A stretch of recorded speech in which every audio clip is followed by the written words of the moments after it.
He ruled Chicago's underworld with an iron fist. She cleaned his penthouse in silence. The night he asked her to stay became the moment darkness turned to light. Hello, my family and friends. Before we begin today's story, may I ask a quick favor?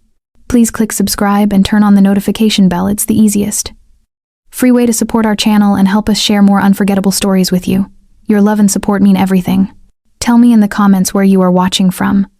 I always enjoy seeing our stories reach every corner of the world. Thank you so much. Now, let's return to Anna's story. Rain hammered against the glass walls of the Coletti penthouse. It streaked down like tears the city refused to cry. High above the Chicago River, where gold lights and steel towers pierced the storm clouds, the 54th floor sat in shadow. Inside, Nathan Coletti stood alone at the window. One hand pressed against the cold glass, the other clutched a medical file stamped with red letters. Terminal, final stage. The elevator chimed softly behind him. Anna Whitlow stepped out, her cleaning bag slung over one shoulder, her worn sneakers silent on the marble floor. She was 24, slight and unassuming, dark hair pulled back in a simple bun.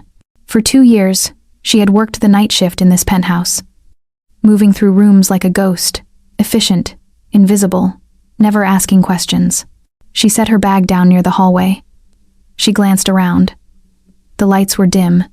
The air felt heavier than usual. "Mr. Coletti?" she called softly. Her voice was swallowed by the hum of the storm outside. No answer. She found him in the living room, standing with his back to her, still staring out at the rain. He wore a black shirt unbuttoned at the collar. Sleeves rolled to his forearms.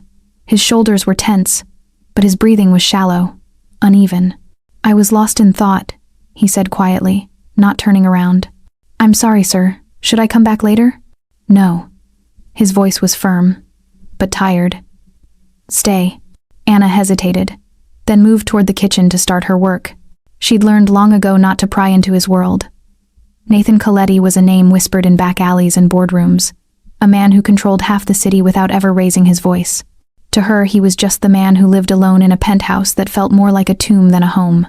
She'd been working for him for 2 years, ever since she'd lost her father and needed steady income to survive.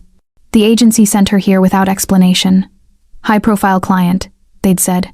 Discretion required. She never asked what that meant. She just cleaned, collected her pay, and left before dawn. Nathan Coletti was 35 years old, Chicago's most feared mafia boss, though the world outside these walls would never know how fragile he'd become. A rare degenerative illness was destroying him from the inside, eroding his strength with every passing month. He'd hidden it from everyone.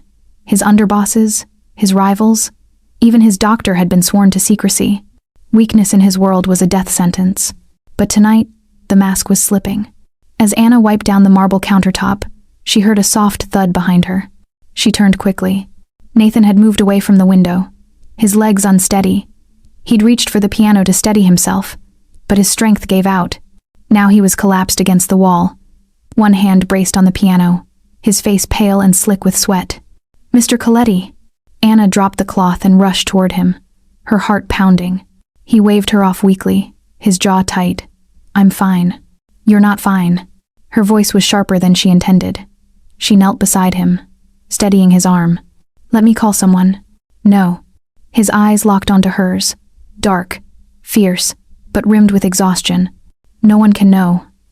"Not yet." Anna stared at him, confused, frightened.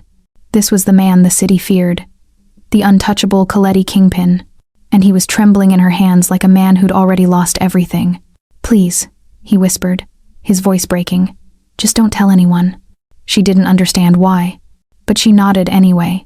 Slowly, she helped him to his feet, guiding him toward the leather couch by the window. The rain outside blurred the skyline into streaks of gold and shadow. For a long moment, neither of them spoke. Nathan leaned back, closing his eyes. His breathing steadied, but his hand stayed clenched against his chest. Anna stood a few feet away, unsure whether to leave or stay. "You've worked here for 2 years," he said suddenly, eyes still closed. "Yes, sir. And you've never asked me a single question." She paused. "It's not my place." He opened his eyes then, looking at her with something she'd never seen before. Not authority, not coldness, but something raw and human. "Maybe that's why I trust you." Anna didn't know what to say. She glanced toward the hallway where her bag waited, intending to leave him in peace, but his voice stopped her. Anna. She turned. Stay a little longer tonight, just until the storm passes. It wasn't a command. It was a request. And for the first time in 2 years, Anna Whitlow saw Nathan Coletti not as Chicago's most dangerous man, but as someone desperately, quietly alone. All right, she said softly. I'll stay. She lowered herself into the chair across from him. Outside, the rain fell harder. Inside, 2 strangers sat in silence, the weight of unspoken truths hanging in the air between them. Nathan watched her quietly, his expression unreadable, and thought to himself, maybe tonight I'll tell her the truth. But he didn't. Not yet. Anna returned the next evening, just as the city lights began to flicker on across the river. The storm had passed, leaving the streets slick and gleaming. She balanced her cleaning supplies in one hand and a small paper bag in the other, 2 containers of soup from the corner deli. When she stepped off the elevator, she found Nathan sitting at the piano, staring at the keys but not playing. His shirt was wrinkled, his hair disheveled. He looked like he hadn't slept. Good evening, she said gently, setting the paper bag on the counter. He glanced up, surprised. You came back. Of course, it's my shift. After last night, I thought. He trailed off. Anna crossed the room and held out one of the containers. I brought soup. You look like you haven't eaten. He stared at the container for a moment, then took it, his fingers brushing hers. You didn't have to do that. I know. She opened her own container and sat down on the arm of the couch. But you asked me to stay. I figured the least I could do was make sure you didn't starve. A faint smile tugged at the corner of his mouth, the first she'd ever seen. What's your story, Anna? He asked quietly, opening the soup. 2 years, and I don't know anything about you. She looked out at the glowing skyline. Not much to tell. I clean. I pay rent.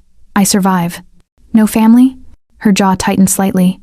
My father disappeared when I was 19. I've been on my own since.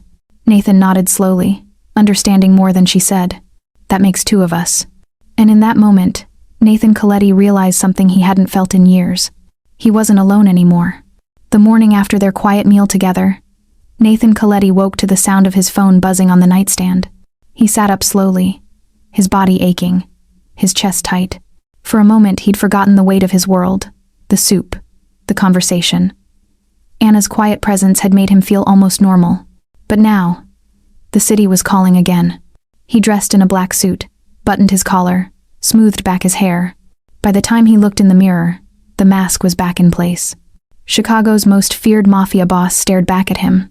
Strong, untouchable, alive. The lie he needed the world to believe.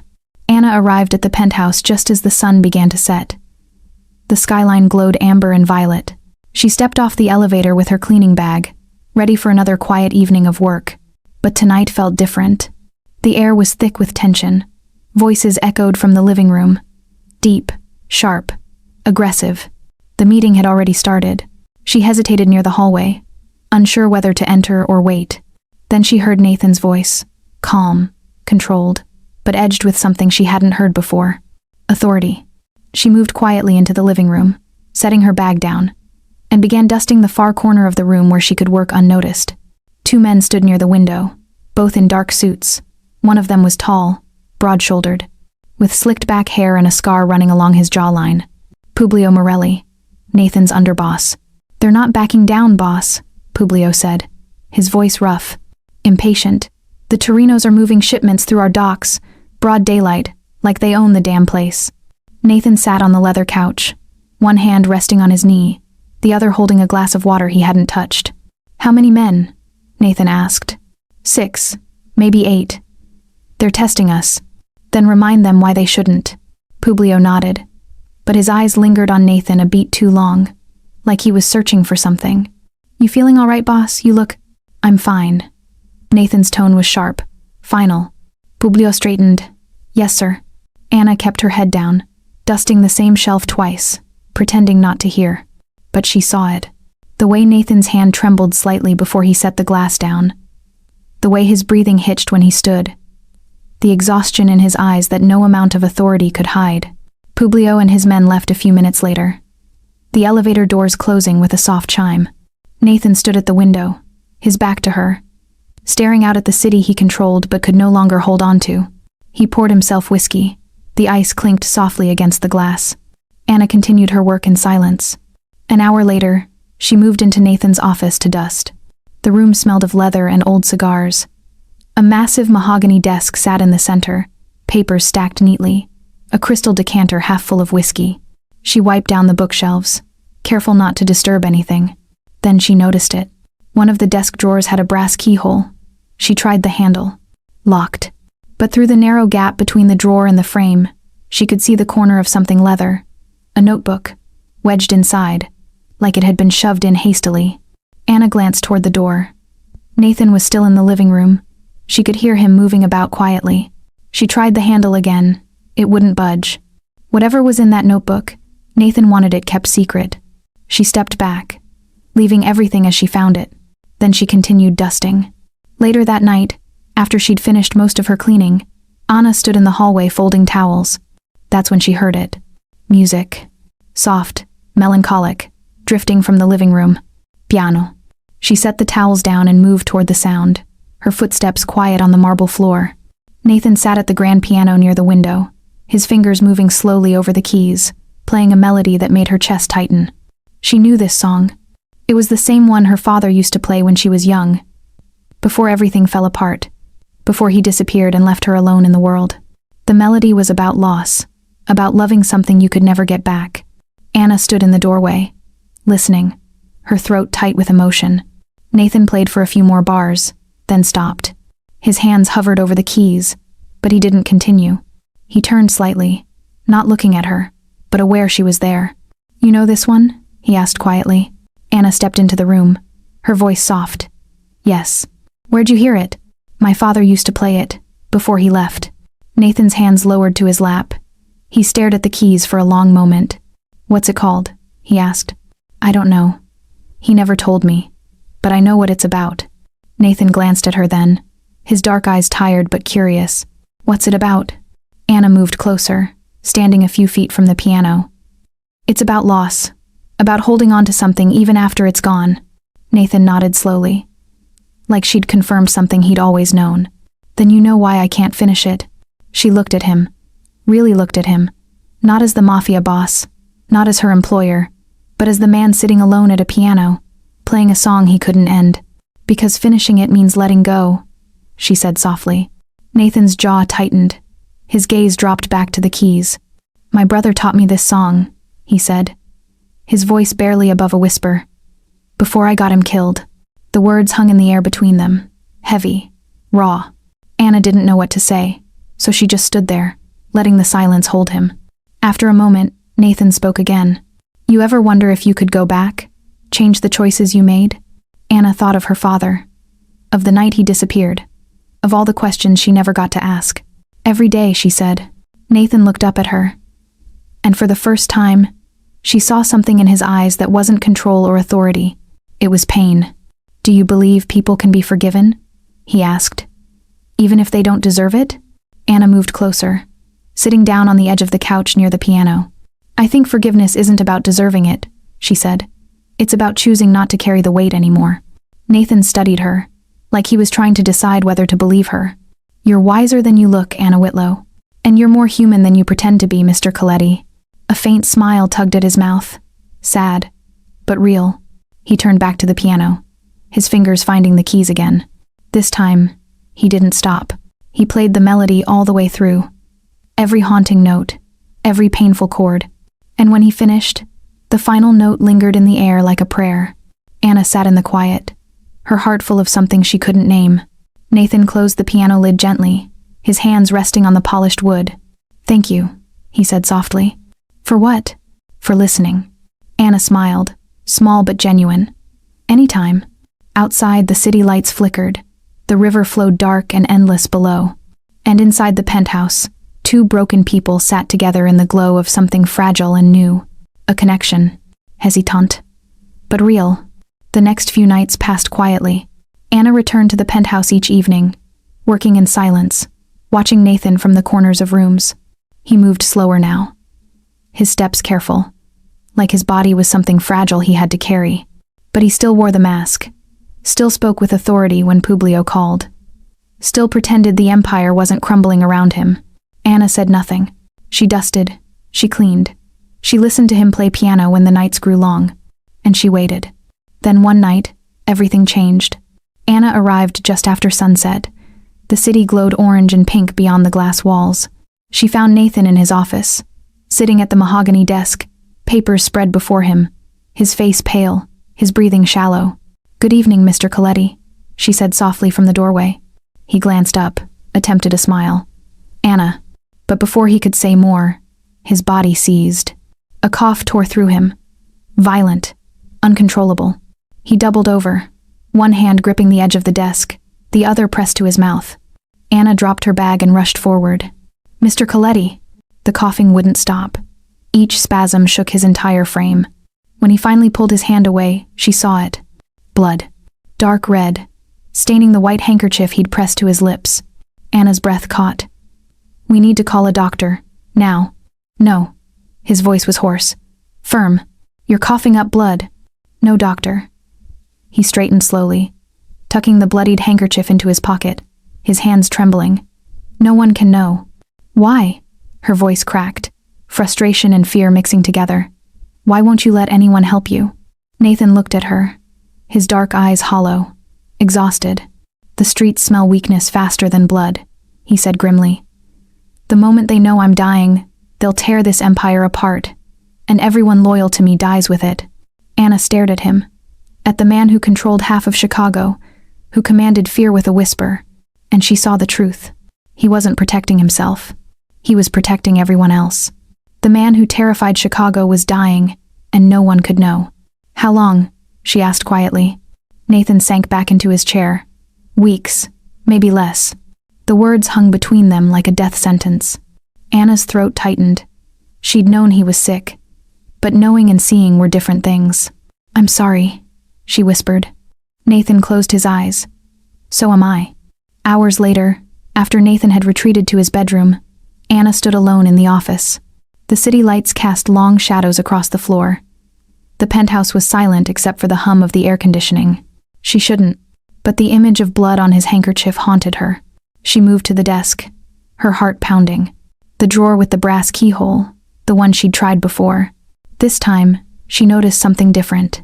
The key, small, silver, sitting in a ceramic dish beside the decanter, like he'd left it there, waiting for her to find it. Anna picked it up, her fingers trembling. She glanced toward the hallway, listened for any sound of movement. Nothing. Slowly, she slid the key into the lock, turned it. The drawer opened.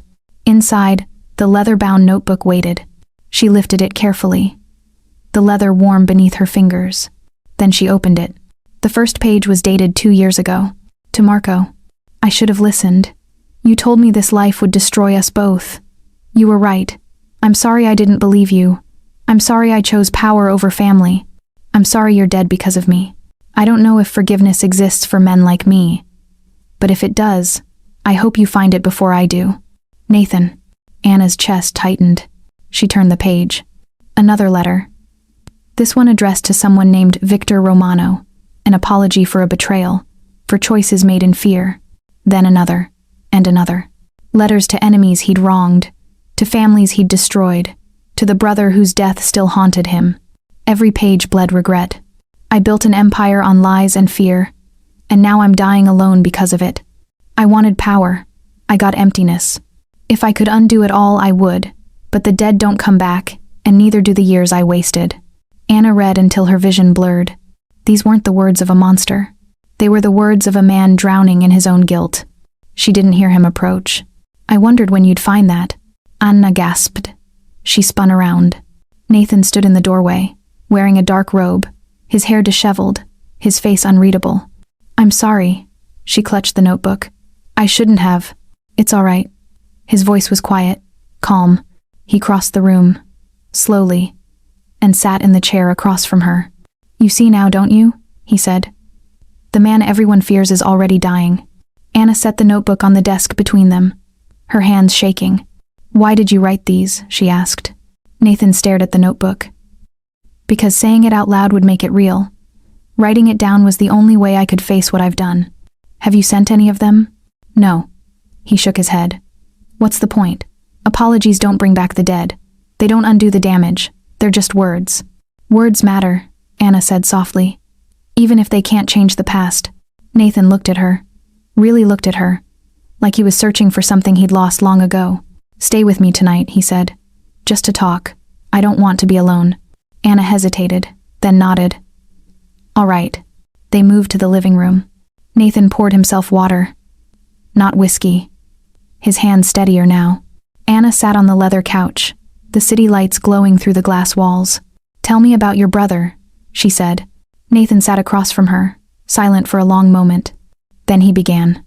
Marco was younger, smarter, kinder, everything I wasn't. He didn't want this life. He wanted to be a teacher, help kids who grew up like we did. His voice softened. But I dragged him in, told him we'd build something together, something that mattered. What happened? He got caught in the crossfire. A rival family targeted him to get to me. He died in my arms, 26 years old. Anna's throat tightened. I'm sorry. Nathan's jaw clenched. I killed him. Not with my hands, but with my choices.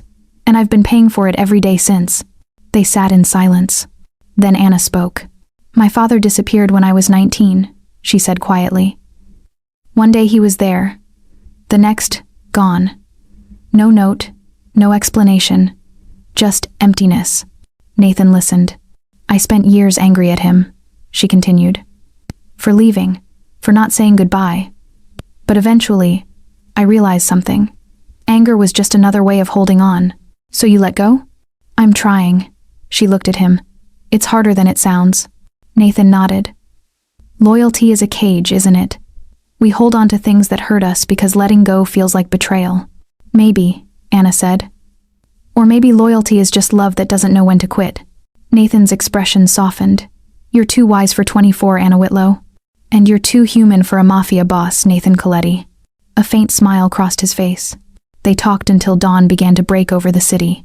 About choices, about regret, about the weight of silence. And when the sky turned gold and violet, Nathan looked at her with something close to peace. Thank you, he said. For what? For seeing me. Not the legend, just me. Anna smiled, tired but genuine. That's all I've ever seen. Outside, Chicago woke to a new day. Inside, two souls sat together in the quiet morning light. No longer strangers. Just two people trying to carry the weight of their worlds a little less alone. The storm came without warning. Anna was folding linens in the hallway when the first crack of thunder shook the glass walls. Lightning split the sky, turning the Chicago skyline white for a split second before plunging it back into darkness. Rain hammered against the windows. Harder than the night she'd first found, Nathan collapsed. She set the linens down and moved toward the living room, checking to make sure the storm hadn't knocked anything loose. That's when she heard it. A sound from Nathan's bedroom. A gasp, sharp, painful. Anna's heart lurched. She rushed down the hallway, her footsteps quick on the marble floor. Mr. Coletti? No answer. She pushed the door open. Nathan was sitting up in bed, his hand clutching his chest, the other reaching desperately for the pill bottle on his nightstand. But his fingers couldn't close around it. They trembled, shaking too violently to grip. Anna, his voice broke. Hoarse, strained. She crossed the room in seconds, grabbed the bottle, twisted the cap off. How many? 2. She shook 2 pills into her palm, then poured water from the glass beside his bed. He took them, his hands steadying just enough to swallow. Then he collapsed back against the pillows, his breathing ragged, his face pale and slick with sweat. Anna sat on the edge of the bed, her hand hovering over his. Should I call someone? No. He closed his eyes. Just stay. Thunder rolled across the city, the storm intensifying. Anna watched him, this powerful man reduced to trembling and pain. Stay, he said again, his voice barely above a whisper. Just stay with me tonight, not as my maid, as someone who remembers I'm still human. Anna's throat tightened. She looked at the door, at the hallway beyond, then back at Nathan, and she made her choice. All right, she said softly. I'll stay. She pulled the chair from the corner of the room closer to the bed, settling into it. Nathan's breathing slowly evened out, the pills taking effect. But his hand still rested on the blanket, trembling slightly. Anna reached out, her fingers brushing his. He flinched, not from pain, but from surprise. Then his hand turned, palm up, and she placed hers in it. His grip was weak, but present. They sat like that for a long moment, the storm raging outside, the warm glow of the bedside lamp casting shadows across the room. "Tell me something," Nathan said quietly, his eyes still closed. "Something you've never told anyone." Anna thought for a moment. "When my father disappeared," she began slowly, "I used to set a plate for him at dinner, every night for a year, just in case he came back." Nathan opened his eyes, looking at her. "What made you stop?" "I realized I wasn't setting it for him anymore. I was setting it for the version of him I wanted him to be, the father who wouldn't have left without saying goodbye." Nathan's thumb brushed against her palm, a gesture so small it might have been accidental. "What about you?" Anna asked. "What's something you've never told anyone?"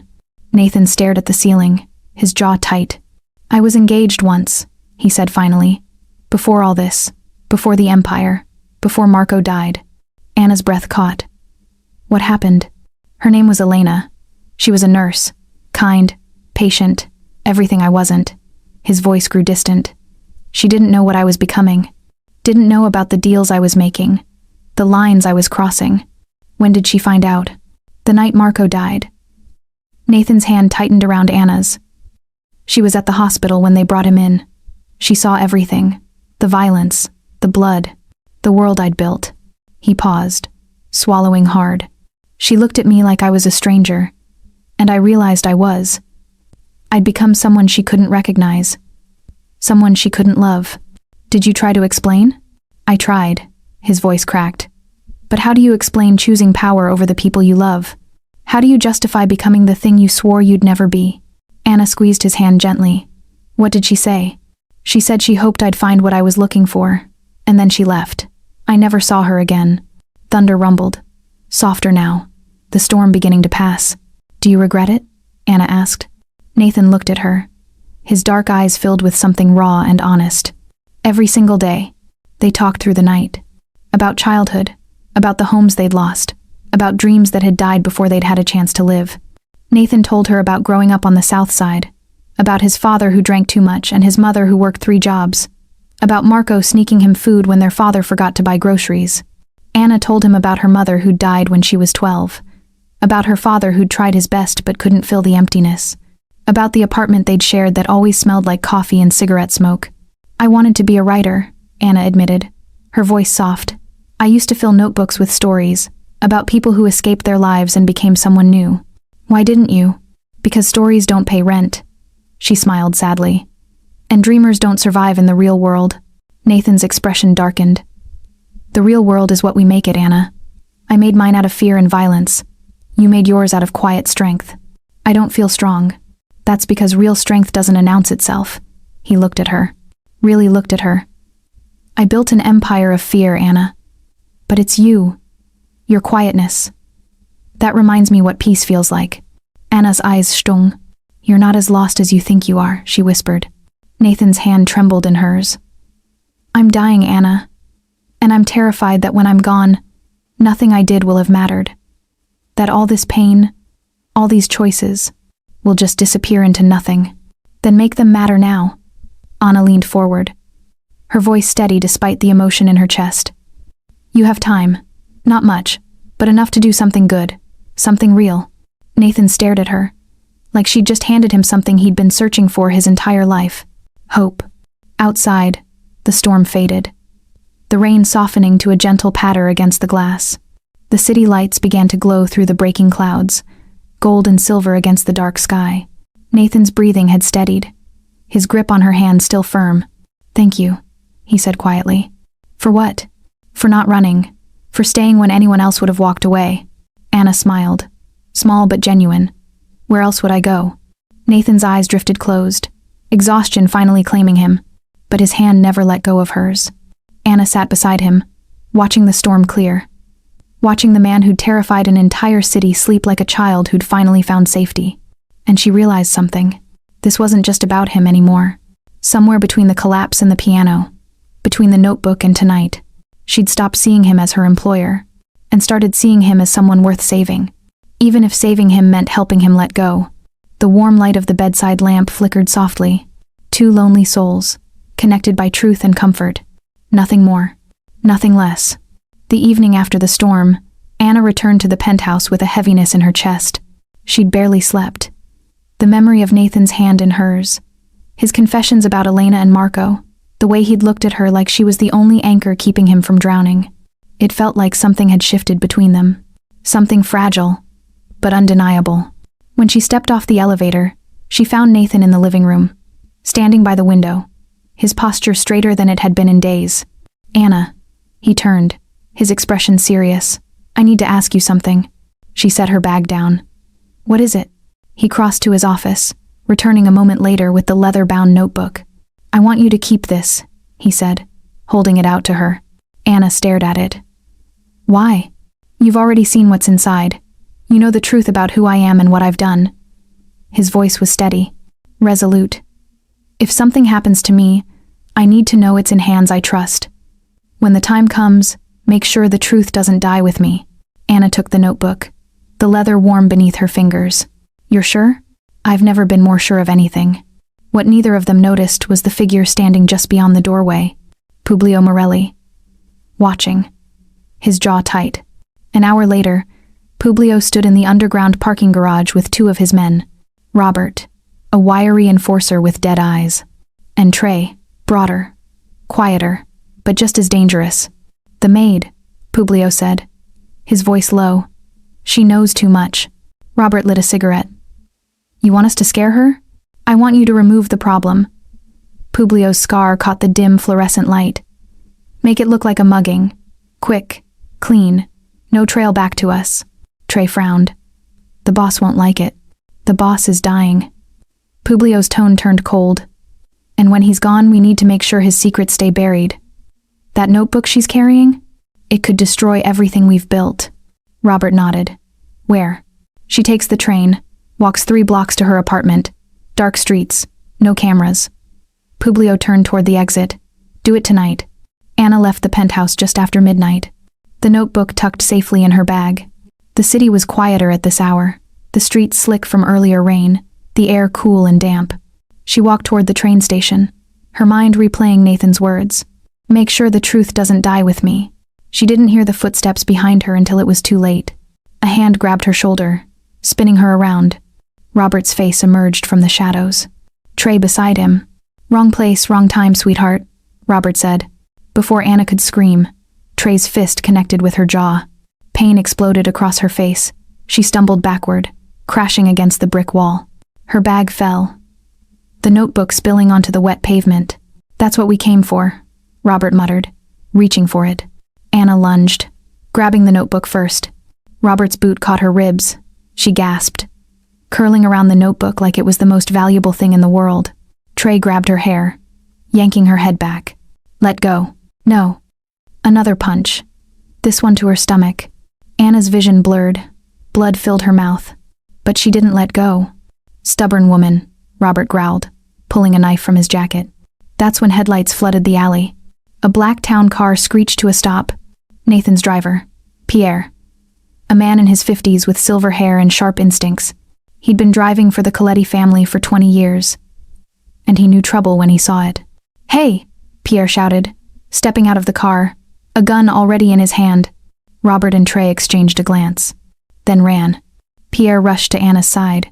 She was unconscious, blood trickling from her nose and mouth, the notebook still clutched against her chest. "Damn it," Pierre whispered. He scooped her up carefully, placing her in the back seat. Then he drove, fast, back to the penthouse. Nathan was sitting in the dark when Pierre burst through the door. "Boss, we have a problem." Nathan stood, his heart lurching. "What happened?" "It's Anna." Nathan moved faster than he had in weeks, following Pierre to the car.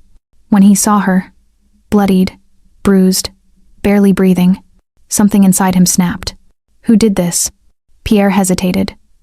"I didn't see faces, but I'd bet my life it was an inside job.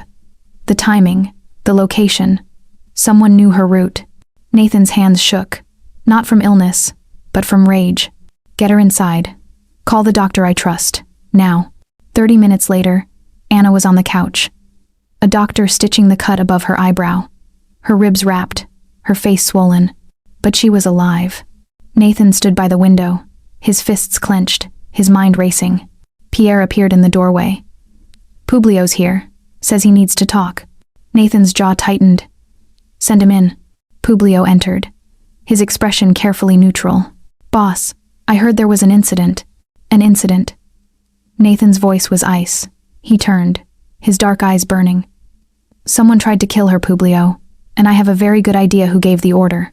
Publio's face didn't change, but his hand twitched toward his jacket. I don't know what you're talking about. Nathan crossed the room. Slowly, each step deliberate. When he stood inches from Publio, he spoke quietly, dangerously. Touch her again, and I'll forget I'm dying. The silence stretched. Publio held his gaze, then looked away. She's a liability, Nathan. That notebook is mine to give, not yours to take. Nathan's voice dropped even lower. You've served me well, Publio, but if you ever question my judgment again, if you ever lay a hand on her, I will end you myself, dying or not. Publio's jaw clenched. Yes, boss. Get out. Publio left without another word. When the doctor finished and departed, Anna stirred. Her eyes fluttered open, focusing slowly on Nathan sitting beside her. Mr. Coletti? Don't move, he said gently. You're safe now. Anna tried to sit up, wincing. The notebook. Pierre found it. It's here.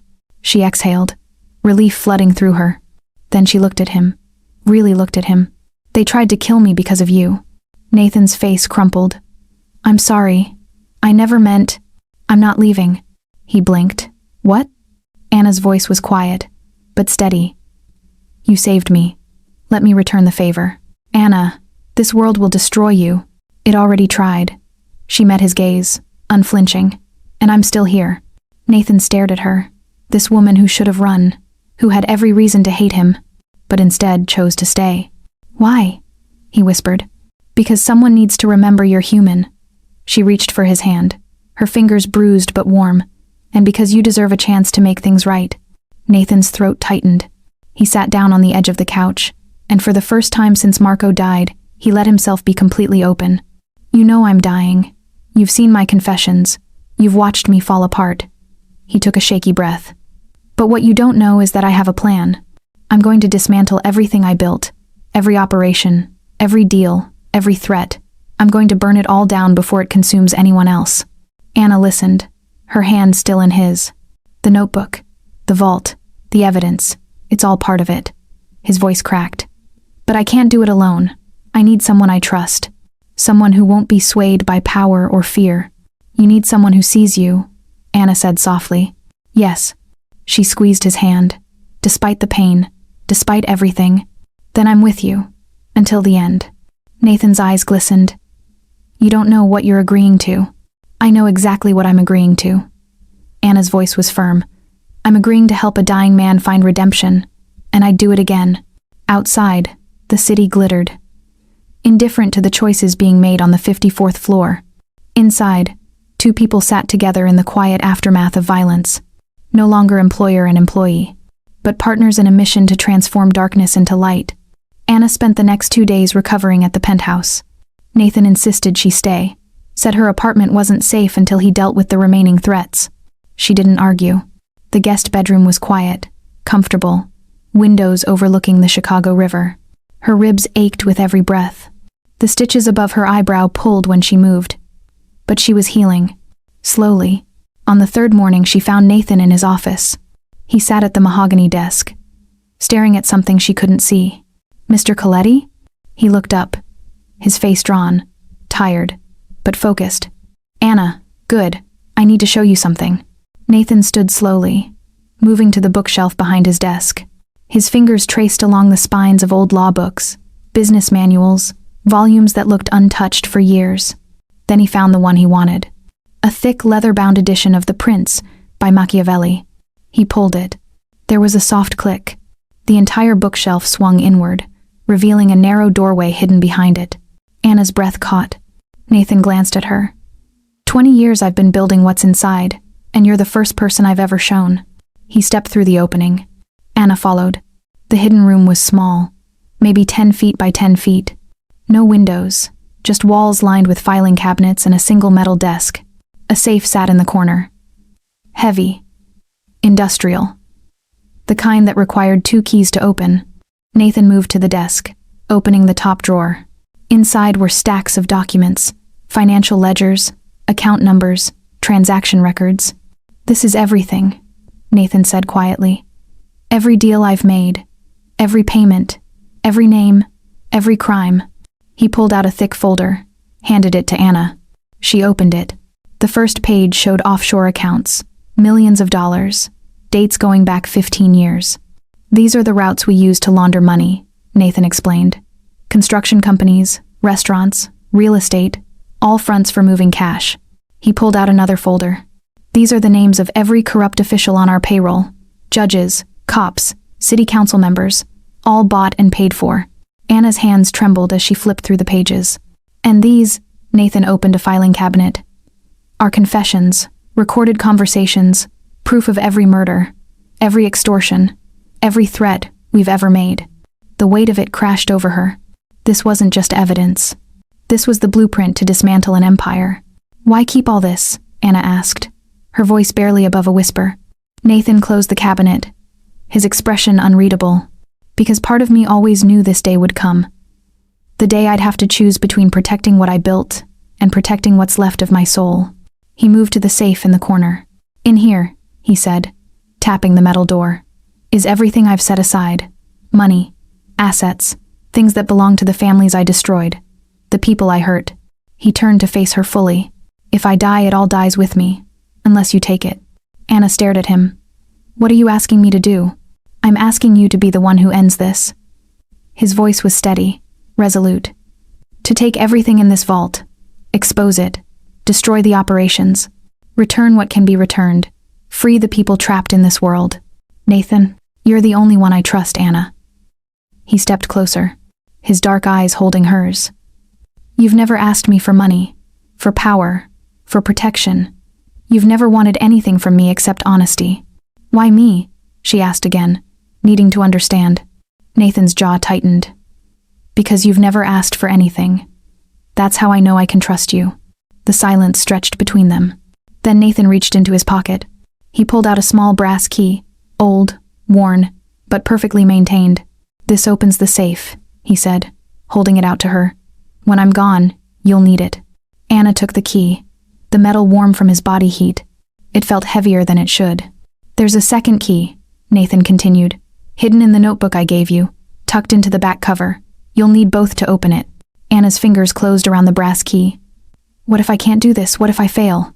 "You won't." Nathan's voice was certain, absolute. "Because you understand something most people in my world never learned. You understand that real power isn't control, it's letting go." He placed his hand over hers, the key between their palms. "End what I started, Anna. Set them free." The instruction hung in the air like a vow. Anna looked down at the key in her hand, then at the vault around them, the evidence, the truth, the weight of 2 decades of crime and violence. And she understood. She wasn't just holding a key. She was holding the power to rewrite the ending of Nathan Coletti's story. "I'll do it," she said quietly. "I promise." Nathan's shoulders sagged, relief washing over him. "Thank you." They stood in the hidden vault for a long moment, Anna looking at the filing cabinets, at the safe, at the sheer magnitude of what Nathan was entrusting to her. "When?" she asked. "Soon." Nathan's voice was weak now, the strength it took to show her this draining what little energy he had left. "I can feel it. Days, maybe a week." Anna's throat tightened. "I'm not ready to lose you." Nathan smiled, sad but genuine. "You're not losing me, Anna. You're finishing what I couldn't." He moved toward the doorway, pausing at the threshold. "There's one more thing you need to know." Anna looked up. "When you expose this, when you bring everything to light, there will be people who come after you. Powerful people, dangerous people." His expression darkened. "Pierre will help. He's loyal. And he knows more than he's let on. Trust him." "What about Publio?" "Publio will be handled." Nathan's tone left no room for question. "By the time you need to use that key, he won't be a problem." Anna nodded slowly. Nathan stepped back through the hidden doorway. Anna followed. He closed the bookshelf, the mechanism clicking softly into place. The office looked the same as it always had, but everything had changed. That evening, Anna sat in the guest bedroom, the brass key on the nightstand beside her. She opened the leather notebook Nathan had given her days ago. flipping to the back cover. There, tucked into a small pocket she hadn't noticed before. A second key, identical to the first, but silver instead of brass. She set them side by side on the white sheets. 2 small pieces of metal. That held the power to destroy an empire. Anna thought about everything Nathan had told her, everything she'd seen. The confession letters, the financial records, the evidence of decades of violence. And she thought about the man who'd built it all, who was now trying to tear it down. She'd come to this penthouse as a maid, invisible, insignificant, but now she was something else entirely. A witness, a keeper of truth, a catalyst for redemption. Anna picked up both keys, holding them in her palm. Outside, the city lights flickered against the dark sky. Inside, a woman sat alone with the weight of a dying man's last wish, and she made a silent vow. She would see this through, no matter the cost. The next evening, Anna woke to voices in the living room. Sharp, angry. She sat up carefully, her ribs protesting, the stitches pulling. Through the guest bedroom door, she heard Nathan's voice, low, controlled, and Publio's, louder, aggressive. Something was wrong. Anna slipped out of bed, moving quietly to the door. She opened it just enough to listen. "You think I'm stupid?" Publio's voice echoed through the penthouse. "You think I don't see what you're doing? I don't know what you're talking about." Nathan's tone was ice. "The vault, Nathan. The evidence. The plan to burn everything down." Publio's footsteps paced across the marble floor. "I've had men watching you for weeks. Listening. Reporting back." Silence. Then Nathan spoke. Quieter now. "How much do you know?" "Everything." Publio's voice turned venomous. "I know you're dying. I know you've been collecting evidence against your own operations. I know you gave that notebook to the maid." Anna's breath caught.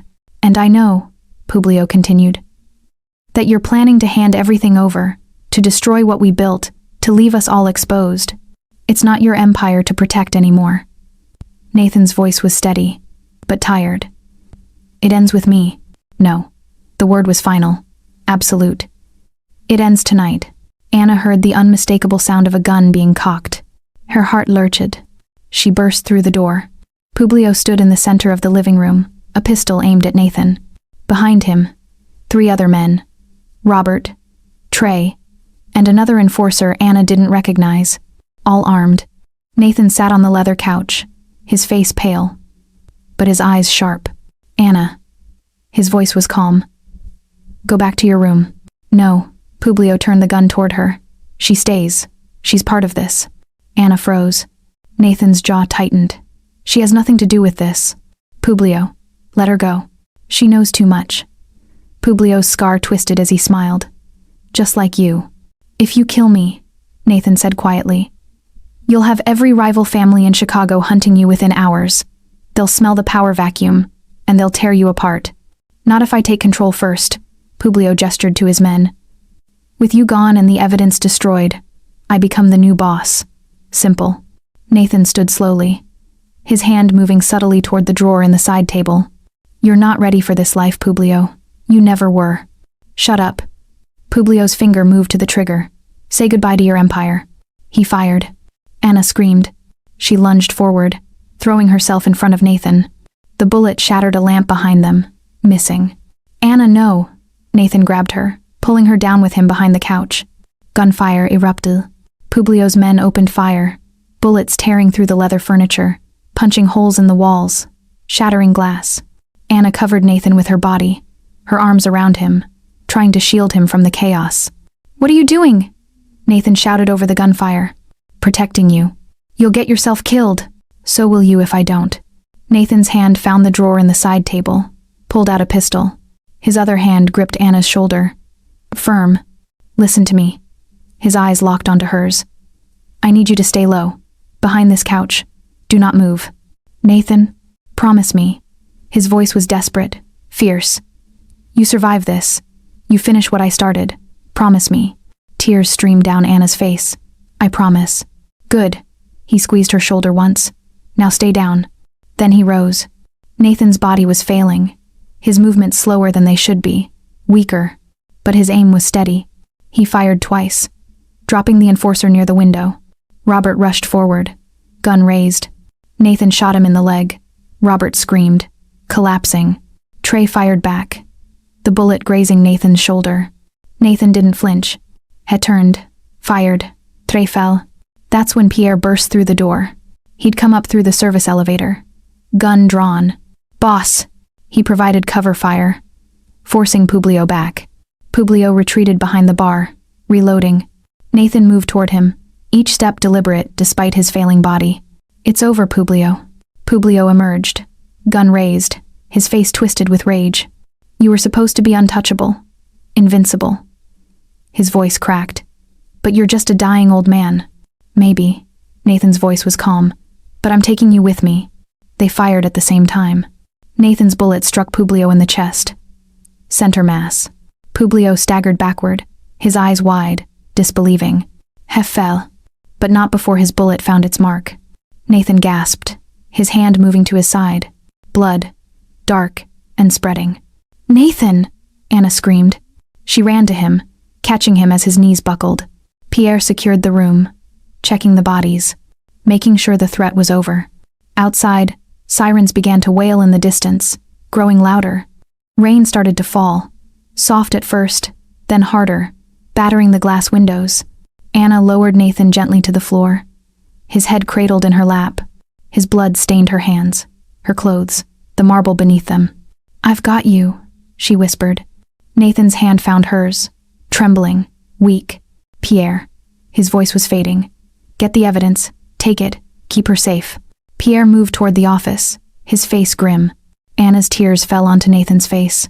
"You're going to be okay," she said, even though she knew it was a lie. "The ambulance is coming, just hold on." Nathan squeezed her hand, the last strength he had left. "Anna," his voice was barely a whisper now. "When they write about me, don't let them forget I tried. You're not a monster, Nathan." She was crying openly now, her voice breaking. "You were just lost." His eyes softened, a small smile touching his lips. "Then I'm found." He took a shallow breath. "Because of you." His breathing grew irregular, weaker. The sirens were close now, just blocks away. But Nathan's eyes were drifting closed. "Stay with me," Anna begged. "Please, don't go yet." The vault. Each word cost him everything. "Use it. End this. Set them free." "I will. I promise. Thank you." His voice was barely audible now. "For seeing me." Anna leaned down, her forehead touching his. "I see you, Nathan. I see all of you." His hand went limp in hers. His chest stopped moving. And Nathan Coletti, Chicago's most feared mafia boss, died in the arms of the only person who'd ever shown him mercy. The rain fell harder, washing away the blood on the marble floor, streaming down the glass windows. The city lights beyond blurred into streaks of gold and silver. Anna sat there, holding him, her body shaking with sobs. Pierre returned from the office, a briefcase in his hand, heavy with evidence. He saw Nathan, saw the stillness, and he bowed his head. "He was a good man once," Pierre said quietly, "before this life took him." Anna looked up, her face streaked with tears and rain. "He was a good man at the end, that's what matters." The sirens arrived, red and blue lights flooding the penthouse. Police, paramedics, cows. But Anna barely registered it. She sat with Nathan's body until they made her move. Until they pulled him away from her. And even then, she kept her promise. The brass key was still in her pocket, the notebook safe in the guest room. His final wish, his redemption, and she would see it through. By dawn, the rain had stopped. The storm faded into silence. The broken glass glittered on the floor like fallen stars. Anna stood at the window. Looking out at the city Nathan had ruled and lost. Behind her, police asked questions. Pierre gave careful answers. The story would be told 100 different ways. The media would write their versions. The streets would whisper their truths. But Anna knew the real story. She'd held it in her hands, heard it from his lips, watched it end in rain and blood and redemption. Nathan Coletti had been a monster, but he'd died trying to be a man. And that, Anna thought, was worth remembering. She touched the brass key in her pocket. Her work was just beginning. The police had arrived at dawn. In the initial chaos, they'd moved Anna away from Nathan's body, covered him with a white sheet, secured the scene. But after the first hour of processing, one of the officers seeing her grief allowed her to sit nearby, not touching, just present. She sat on the floor a few feet from the couch where they'd laid him, close enough to feel his presence, far enough not to disturb their work. In her hand, she held the leather notebook. She'd retrieved it from the guest bedroom, needing something, anything, that still held his presence. And there, tucked between the last page and the back cover, she found it. An envelope, cream-colored, sealed. Her name written in Nathan's careful handwriting. Anna. Her fingers trembled as she broke the seal. Inside, a single sheet of paper, folded once. She opened it, reading through tears. Anna, if you're reading this, then I'm gone, and you're left holding the pieces of a life I should have lived differently. I don't expect you to forgive me for what I've done, for the people I've hurt, for the empire I built on fear and blood. But I hope you'll remember that I tried, in the end, to be something other than what the world made me. I couldn't buy forgiveness, Anna. But maybe kindness will remember my name. The vault holds everything you need. Use it wisely. Build something I never could. Give them the peace I never found. Thank you for seeing me when everyone else looked away. Nathan. Anna's tears fell onto the paper, smudging the ink. She looked at the covered form on the couch, at the man who'd been a monster and a saint, who'd been lost and found. I'll keep my promise, she whispered. Minutes later, the coroner arrived. They moved Nathan's body onto a gurney, wheeling him away. Anna watched until the elevator doors closed. The penthouse felt emptier than it ever had, but she had work to do. Later that morning, Pierre waited in the living room, the briefcase of evidence at his feet. You ready? He asked gently. Anna nodded, the brass key in one hand, the notebook in the other. Show me. They moved to Nathan's office, the same place where he'd first shown her the vault weeks ago. The morning light made the room look different, smaller, emptier. Pierre went to the bookshelf, his fingers finding the leather-bound Machiavelli. He pulled. The bookshelf swung inward with a soft click. The hidden room waited beyond. Anna stepped inside. Pierre followed. The filing cabinets lined the walls. The metal desk sat in the corner. And the safe, heavy, industrial, waiting. Anna moved to it, her heart pounding. She pulled the silver key from the notebook's back cover, held it alongside the brass key Nathan had given her. 2 keys, 2 chances to honor a dying man's wish. She inserted the brass key into the left lock, turned it, click. Then the silver key into the right lock, turned it, click. The safe door opened. Inside, stacks of bundled cash. Hundreds of thousands of dollars, maybe millions. Beneath the money, thick folders, deeds, account numbers, asset transfers. And in the very back, a small digital recorder. Anna picked it up, her fingers finding the play button.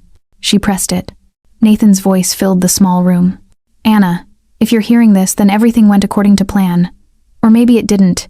Either way, I'm gone, and you're the only person I trust to finish what I started. His voice was steady, strong, recorded weeks ago when he still had strength. The money in this safe belongs to the families I destroyed, the businesses I ruined, the lives I took. I can't give them back what they lost, but I can give them a chance to rebuild. A pause, the sound of him taking a breath. The documents show every property I own, every account, every asset. Use them, sell them, transform them. But whatever you do, use this to build, not destroy. Another pause, longer this time. I know I'm asking a lot, but you're the only person who saw past the monster to the man underneath, and for that, I'll be grateful even in death. The recording ended. Anna stood in silence, the weight of it all pressing down on her. Pierre stepped beside her, his weathered face solemn. He trusted you, Pierre said quietly, more than he trusted anyone in 20 years. Anna looked at the money, the documents, the evidence of an empire built on darkness, and she made her choice. Then let's get to work. The months that followed were a blur. Anna worked with lawyers Pierre recommended, accountants who could be trusted, officials who still believed in justice. She exposed Nathan's operations, one by one, quietly, carefully. Bank accounts were frozen, properties seized, operations shut down. The Coletti empire didn't explode. It dissolved, like salt in water, disappearing into the city that had feared it for so long. Some of Nathan's men fled. Others were arrested. A few, like Pierre, stayed to help Anna clean up the mess. The media coverage was relentless. Mafia boss dies in shootout with underboss. Coletti empire crumbles as evidence surfaces. Mysterious Maid holds key to Chicago's biggest takedown. But Anna avoided the cameras, declined the interviews, let the lawyers speak for her. She had more important work to do. 6 months after Nathan's death, Anna stood in front of an old warehouse on the south side.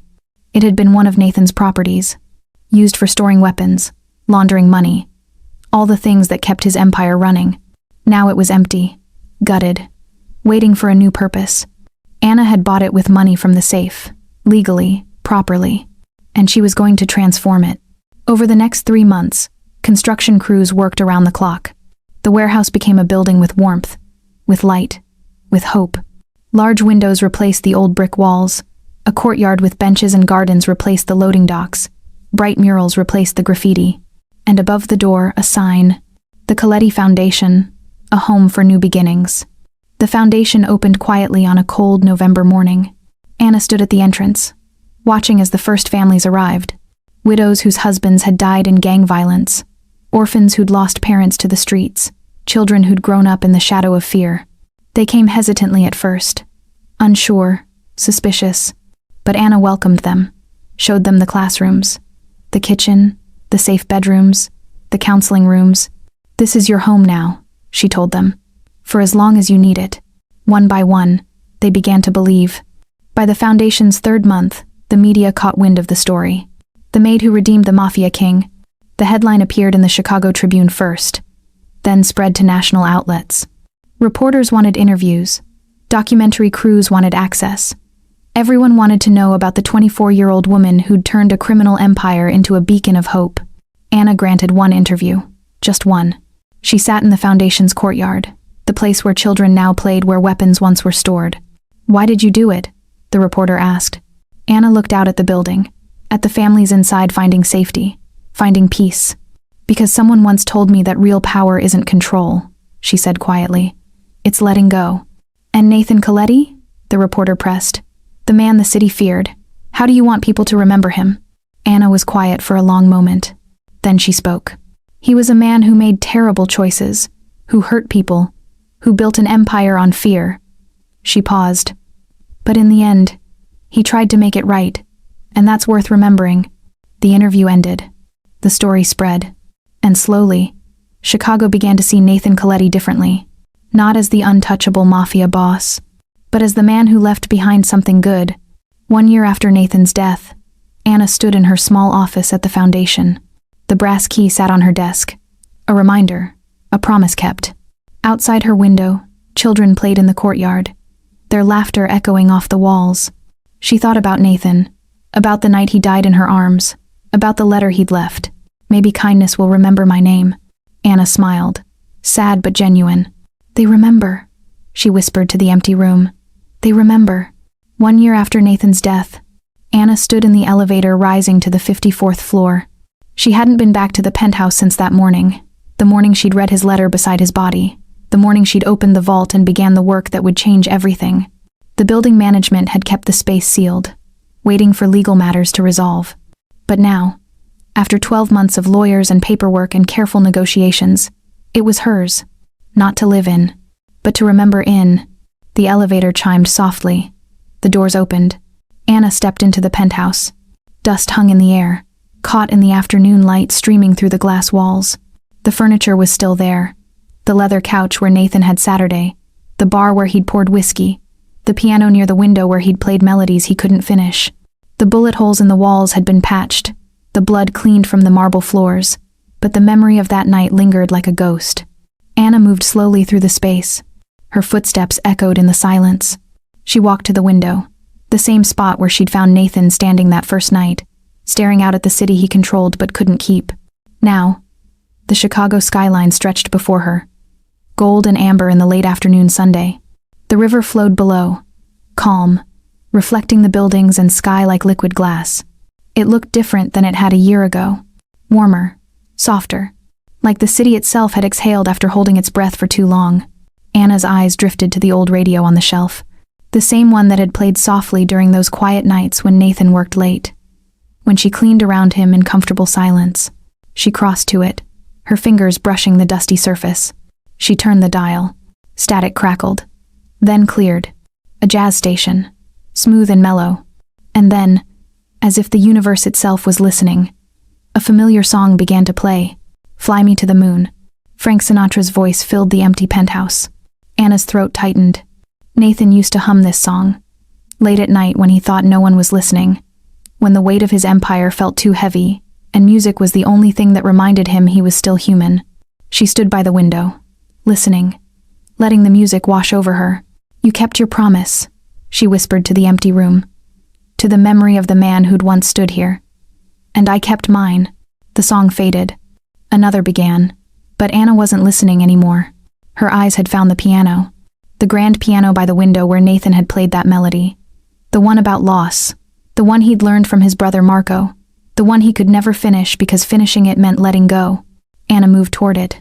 She sat on the bench, her fingers hovering over the keys. She'd never played piano before Nathan, but after his death, after the foundation opened, she'd taught herself. Late at night in her small apartment, on a second-hand keyboard, she'd learned that melody, note by note, measure by measure.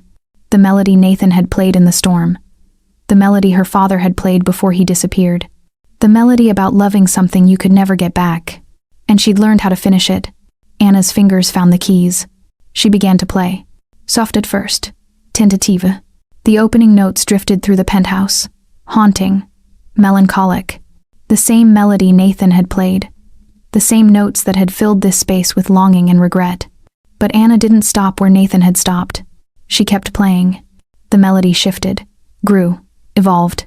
The minor chords gave way to something softer, more hopeful. The sadness remained, but it was joined by something else. Peace, acceptance, light.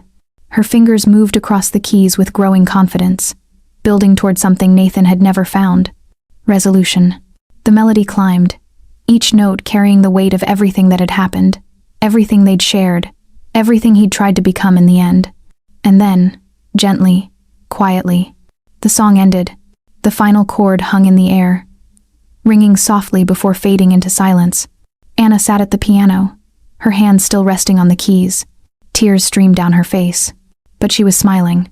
Outside the window, the sun began to set, painting the sky in shades of orange and pink and violet.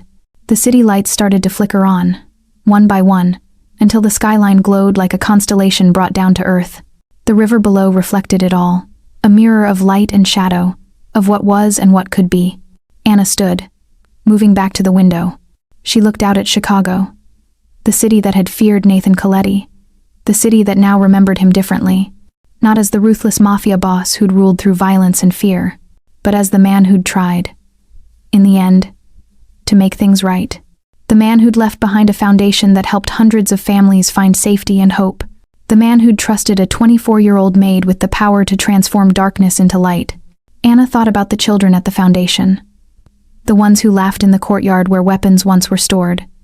The ones who learned in classrooms built with money that had once fueled an empire of fear. She thought about the widows who'd found community there. The orphans who'd found home. She thought about Pierre, still helping, still loyal, still ensuring Nathan's final wish was honored. And she thought about Nathan himself, the man who'd collapsed in her arms, who'd asked her to stay, who'd shown her his broken soul and trusted her to see the humanity beneath the monster.